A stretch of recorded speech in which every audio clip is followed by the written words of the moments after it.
But first, in the UK we throw away billions of plastic bottles every year. We're getting much better at recycling them, but did you know that they can also be turned into clothing? This amazing process starts here at the Bottle Recycling Centre. The first stage is shredding. When you throw away your bottle, you often leave a small amount of drink inside. Shredding all the bottles releases the unwanted liquid so it doesn't affect the quality of the plastic. The shredded bottles are then wrapped in cellophane and boxed up ready to be shipped around the world. It may be rubbish to us, but to the Chinese textile industry, this plastic waste is a valuable commodity. Recycled bottles arrive from all over the world to feed the busy clothing industry. Sorting separates the clear plastic from the colored stuff. Clear plastic can be made into white clothes or material that can be dyed, so it's extremely valuable. Most clear plastic bottles have colored lids and stickers on them, but these have got to go, so the bottles head for the baths. The colored caps are made of a different plastic which floats. A worker can then strain them off the top.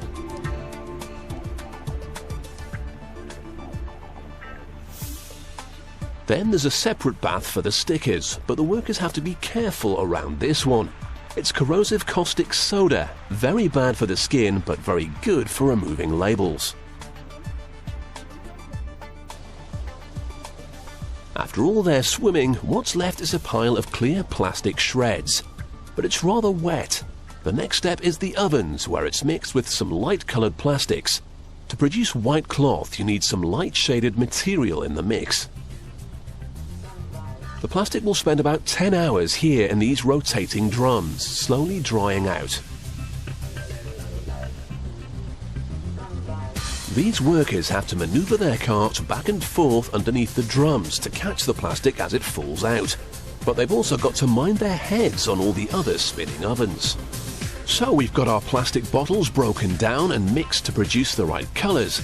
But it's very hard to weave cloth from bits and pieces, so another step is needed. The mixture is sent through this rotating screw where it's heated to 270 degrees Celsius. This melts the plastic, but to make cloth we don't want a big lump, we need thread.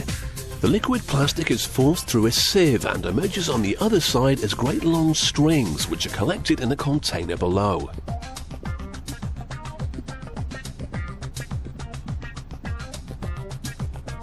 We've now got thread, but it isn't strong enough to make cloth yet. First it must be combined and stretched several times while being heated. This will bond the fibers together.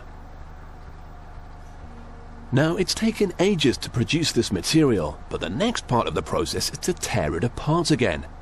The fluff that emerges is the raw substance you need to make polyester. However, that takes place in another factory altogether, so the workers here bale it up and send it on. It looks like cotton wool, but it's an entirely man-made substance created from your old bottles. This machine scrapes it all onto a very rough cloth which is loaded here, ready to be carded. Carding is where the bonded fibers are brushed together so they all lie in a similar direction, which strengthens the material. The sheet of polyester felt that emerges is now ready to be turned into thread.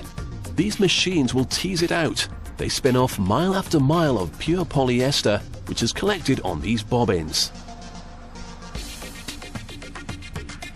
And finally, we reach the point where your old plastic bottles become cloth.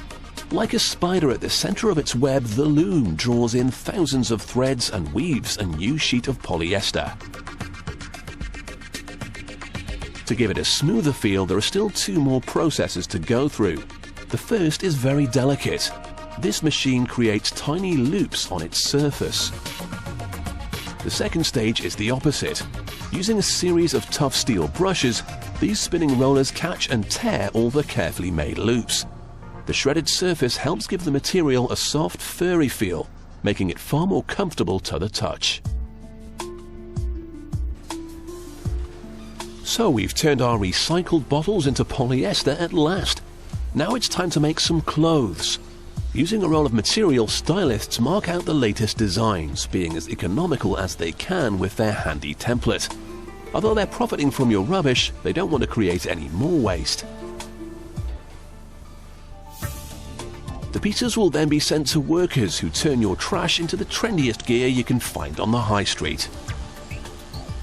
So what started out as your rubbish was carefully sorted, then shredded and turned into cloth.